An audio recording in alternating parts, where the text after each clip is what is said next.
Sì, serviva per ratificare, per confermare l'esistenza in vita di Sicilia Futura, che non fosse soltanto una cosa sulla carta, ma che fosse invece una cosa voluta da certamente le esperienze dei deputati che hanno aderito all'Assemblea regionale siciliana, ma non solo.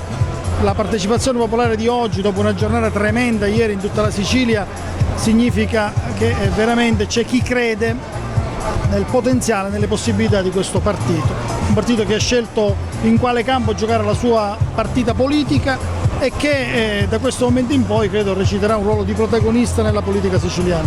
E che avrà un filo diretto col Partito Democratico. Questo l'abbiamo detto esplicitamente, noi siamo collegati col Partito Democratico, viene qui oggi il vice segretario nazionale Guerini, viene il sottosegretario Faraone, viene l'ex ministro Fioroni, il nostro presidente è Totò Cardinale. Io credo che insomma non ci siano dubbi sul fatto che è col PD il rapporto stretto e consolidato. Questo non significa che non abbiamo noi i nostri spazi di autonomia e non abbiamo la possibilità di dire le nostre cose.